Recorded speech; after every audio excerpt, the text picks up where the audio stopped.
You want changes for the city, but you're saying it's a great city and people want to live here. Yeah, it is truly in my belief, and a lot of people have told me the same thing. We should have jumped on this a while ago. What do you have to say about specifically how it's being dealt with? Well, I don't think it's been dealt with very well currently. Yeah. Perhaps he misspoke and maybe he was trying to put us at ease as citizens? No, I don't think. I think he thinks that. I think. Oh, you really think he wholeheartedly feels it's not a crisis? Shining on you, you're not going to do that criminal activity because you're visible. Yeah. Because they all come out in the dark. Isn't that what they say? Is the evil comes out in the dark? I've talked to some of the victims and they do not feel protected. They've gotten not a lot of support. Right. They don't feel safe. Regular citizens don't feel safe. So the ones that are being extorted really don't feel safe. Some of them are shooting back. Yeah. What would you say about that? Well, I think because they don't feel safe. But then nothing happens. So they do the arrest and then they release them and wait for the courts to do process. That system has to change, don't you think? Many countries will view us as the place for safe refuge so that when they are leaving their own country, they can come here, they can commit offenses, and then they can claim refugee status. Right, yeah. It feels very divided right now. And to be a South Asian woman in this community right now, it's a little difficult. I'm being very honest with you. When I do a post, my name is Sonia West, somebody sees it, and I actually had a comment on one of my posts. Somebody said, the only thing Canadian about this video is the reporter and the Canadian flags. They assumed I was white. Yeah. Hello and welcome to Sanjha TV podcast. I'm Sonia West. Today in the studio we have with us former Mayor Doug McCallum. So we're so excited to talk to him, and he's been in the news lately with a lot of news releases. Let's talk to him about what he's worried about for Surrey. Former Mayor Doug McCallum, how are you? Thank you. And Sonia, thank you very much for having me. Yes, of course. I wanted to just talk a little bit about, and I've been traveling a little bit around the world. I have family that lives in different parts of the world. And I just recognized when I came back, what a great city, what a global city the city of Surrey is. You know, it's nice to hear you say what a great city, because in the media, as you know, we've been hearing about, of course, the E word, extortion. Every single day we hear about this. And you've put out some really strong words in the form of news releases calling out what changes need to be made and specifically what people need to be moved around. You want changes for the city, but you're saying it's a great city and people want to live here. Yeah, it is truly in my belief, and a lot of people have told me the same thing in the international travel that I've been doing, is that we are a global city. We're coming out of our shell, if you would say, like we're coming out beyond the provincial government, beyond the federal government. We're a global city. Okay. And we have a multicultural mix in Surrey that's the envy of most global cities around the world. And when you have that multicultural part to you, that's the main thrust of your city, then you learn from each other. You learn how different cultures work together, how they do it, and how the South Asians, for instance, look after their families. Yes. And you don't see them as homeless at all. You won't find them that, because they look after their families. And therefore, they also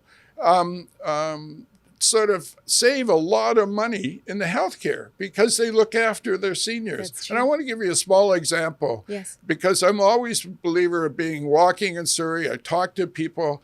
I was asked to go to talk to 20 senior men the other day, all very old, that were in our parks, just for example.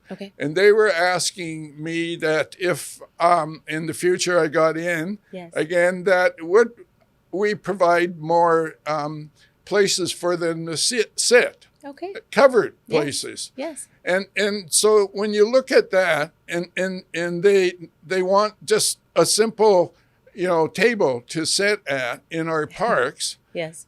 It's them getting out from their houses. Yes, being outdoors. Outdoors. Yeah. And that improves their health. Right. They live longer. Yes. And so forth.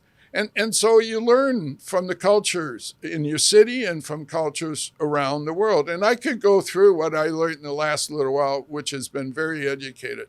But Surrey has all that. Yes. We have that where we can learn from each other and work together to make our cities safer, to make our cities more healthy. Right. And on top of all that, our economy can boom because we are leaders. We are leaders, and people around the world recognize it. And so we have to work together. And yes, we have problems that come out. And when those problems come out, I've always been a believer, we got to jump on them, and we got to jump on them with force, and we got to jump on them very quickly. We can't let them fester. Well, we've got to move fast. This extortion business has been going on for at least 3 years that I can count. We should have jumped on this a while ago. What do you have to say about specifically how it's being dealt with? Well, I don't think it's been dealt with very well currently. Yeah. When the head of the task force comes out and says that it's not a crisis, that's what I just talked about. That's what makes us a global city. We jump on those things. We are. Yeah. And for him to come out and not even say it's a crisis is absolutely disappointing. Do you think, though, that perhaps he misspoke and maybe he was trying to maybe put us at ease as citizens? No, I don't think. I think he thinks that. I think. Oh, you really think he wholeheartedly feels it's not a crisis? Oh, yeah, because he went on to talk about it and talk about the crisis is the homeless, for instance. This isn't even a crisis. Right. And so even in his talking, he hasn't accepted the fact that he needs to move quickly on this. And so he needs to step down. We cannot have leaders like that in our community that aren't going to jump on it. Right. And we have a whole bunch of options to jump on it really quickly. Yeah. And I'll relate some of them because they have to be instigated right away. We need a helicopter right away. Okay. Like every big city in Canada has a police helicopter. Right. Calgary does. Winnipeg does. Okay. Toronto does. We're a global city now, as I mentioned. Don't we have access to helicopters already? We have access to RCMP helicopter, Yes. but we need a dedicated helicopter. And let me say what the RCMP helicopter people that are in charge of their helicopter said publicly the other day. Okay. When we said we need that helicopter. Our police chief asked for it. Okay. His comment back was, no, it's not used for patrols at all. It's not equipped to do patrols. Okay. Well, that's the type of thing that has to change in our city. It's got to be sure. We'll get it there tomorrow, and we'll Yes. get it up. We'll buy a new one for it. We should be buying a new one or Being leasing proactive. one. We be need proactive, to be, yes. really proactive. Yeah. And put it up there every night. We know it happens late at night, the extortions, That's the right. shootings Yes, anyways. absolutely. They happen late at night. Yep. We can put it up there at night, and Okay. it's extremely effective. When I was mayor, I demanded the helicopter come out for some crisis we had. For instance, we had a lot of kids coming out to beaches and playgrounds and making a lot of noise and everything. Okay. So I asked them to bring the helicopter in. It has a big light on it, shines down on it. Perfect. They were gone. They'll scatter. Yep. And so those are the type of things. The other thing I brought the helicopter in when we had a problem is when cars were being stolen. Okay. I brought the helicopter in because the police don't want to chase a fast car to get away. Right. That stopped it Okay. Well, I guess completely if there's because they chased it from above. If there's a light shining on you, you're not going to do that criminal Right, activity right. because you're visible. Yeah. Because they all come out in the dark. Isn't Yeah. that what they say? Is the evil comes out in the dark? Yeah, and there's other things like we could send and I've done this too, we can send out our bylaw officers. We got hundreds of them. Yeah. Change their shifts and so forth. They've got marked cars. Right. Send them out at night It's a good around idea. in the community. It's not a big area. And Right. have them patrol. Yeah. Our firefighters, I did it with our firefighters when I said they had to be a little bit more proactive. We bought 4 fire trucks Okay. that are roaming. They don't have a station.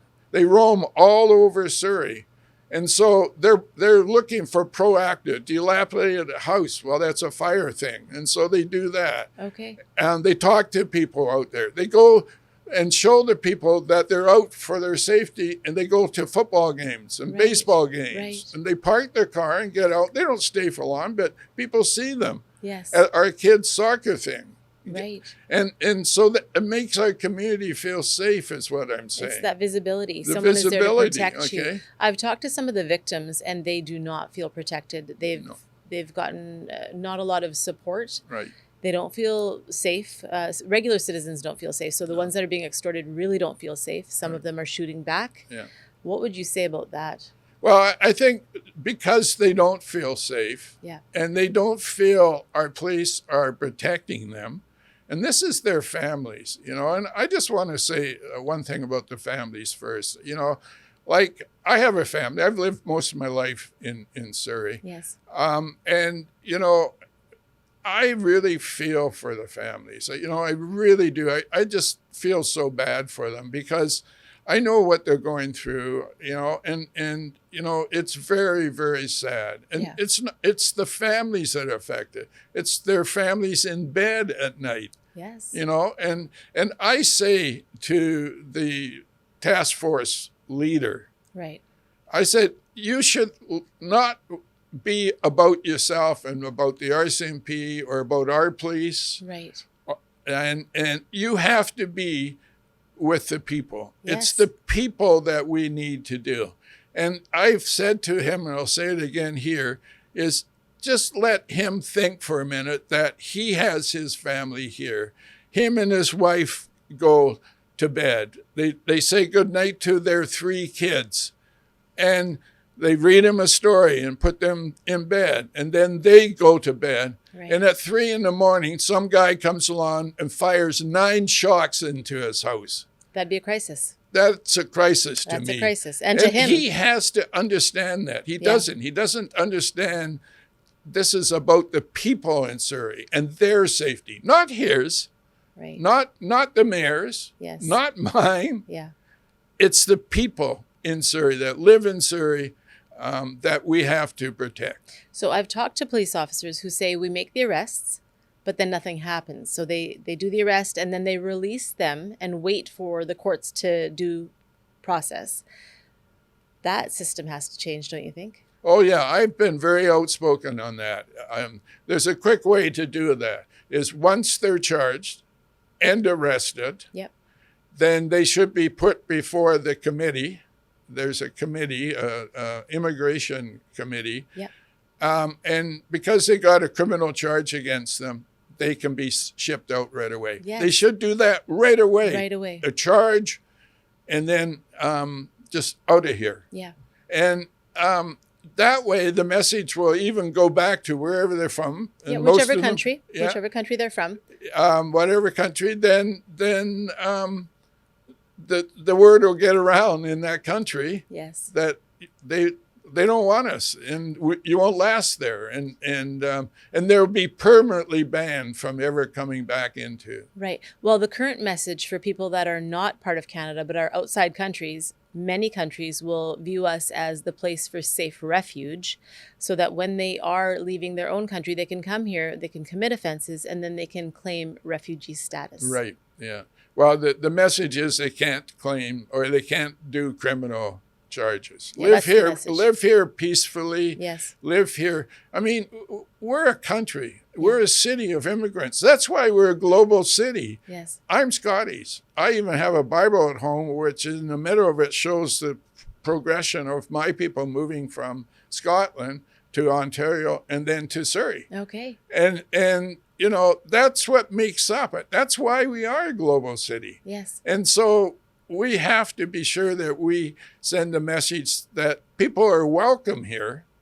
We want people to come. We want people even to come and do the education here. Right. But we want them to live safely. Yes, absolutely. And we want them to work with all the other different cultures that right. are here. That's what makes a great global city. We want people that come to this country and work hard. Right. That's it. Right. And do the right things. Yes. Yes. So have you noticed a lot of difference from when you were mayor to now? Have you noticed a lot of segregation within communities. We're talking about it being a multicultural city. Yeah. Surrey is beautiful. It's some have said it's a mosaic. It's a tapestry. Yeah.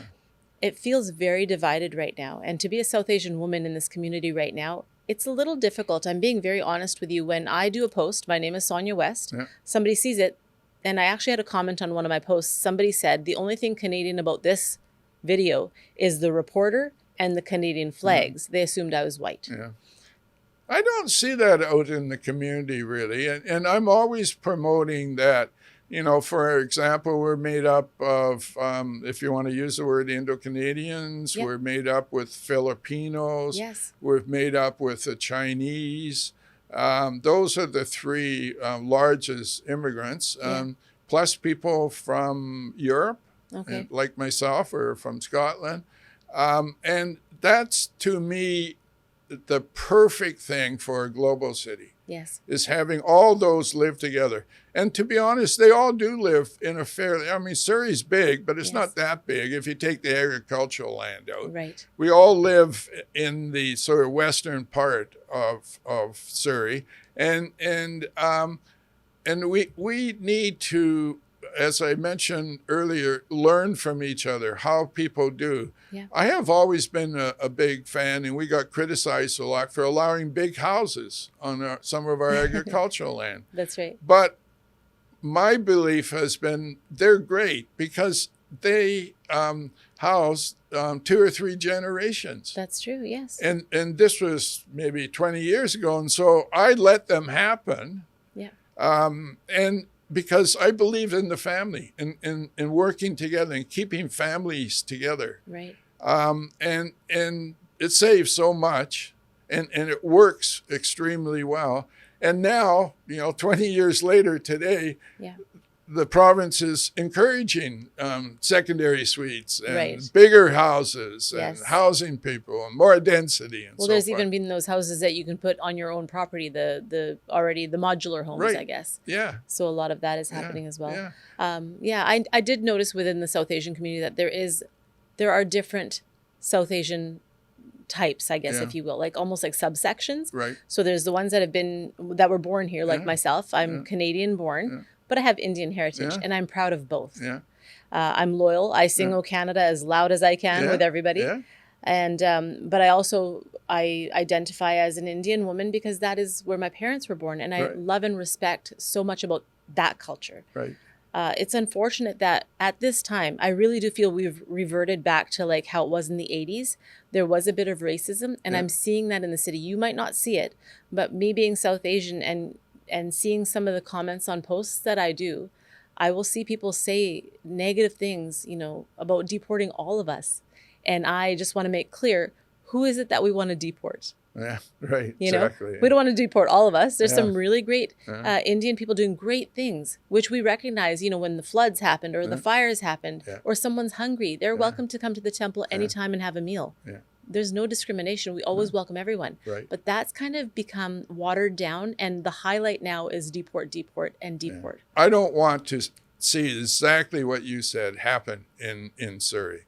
And I have never been of belief that we need to start doing it. We need to come together. And everywhere, I live at Crescent Beach, and when the summer and people are out walking, I get a good feel. And people stop me and talk to me all the time, but I get a good feel where there is integration happening. There's a lot of Indo-Canadians walking along the beach now at Crescent. Along with a lot of Chinese, and then also with the Filipinos, and so there is, I think, a lot of integration happening. People working and doing, and at Crescent. One of the great things that we did down there is we did a big park there, right on the water. If you go down there any Sunday in the summer that's warm, you will see 30, 40 picnics of families of all different things. That's such a beautiful vision. I can imagine it. And I hope the weather gets really warm so we can see that again. It's a really nice idea that's happening. And I want to have more of that and less of this negativity. But it's nice to talk to you because all I hear is the negative stuff. And to hear that, you know, Surrey is recognized in the world for good things. Right. What message do you want to give to viewers watching from all over Surrey? Well, I just want to say, first of all, I really feel for this extortion that is happening in our city. But let me say, we're on it. We're going to get it. I'm going to push it every day to get it solved, to get these people out of our country that are doing these shootings. And I want to have the opportunity to say to everybody today that we live in a great city. We'll get this done. We'll get them fixed up. And then we want to learn to enjoy each other and work with each other and have fun with each other. Enjoy the great outdoors that Surrey offers. We have some of the best sports activities anywhere in the world right now. We're going to build a lot more sports facilities because I think it's important for our kids to be active. We're going to help our seniors out there with benches so they can enjoy and live longer and have better health. We're going to work together, but we can only do it by working with you, the public out there. And the public out there has to feel safe. So we need to address this situation quickly. We need to get a helicopter. We need to get all our staff out there, our fire people, our bylaws. And we need our police to be out there, be proactive, get on top of this situation, not in a couple of weeks, tomorrow. Get going on this. Let's get this solved. We live in the most gorgeous part of the world, and you just have to turn the TV on these days to see how gorgeous it is here. So thank you very much, Sonia, for having me on and for talking to the public. Very good. The message is clear. We're going to work together. We're going to get things done and enjoy our beautiful city of Surrey. Yes. Thank you so much. Thank you. That was former Mayor Doug McCallum with some great ideas for the city of Surrey. Please keep watching Sanjha TV. Thank you for watching.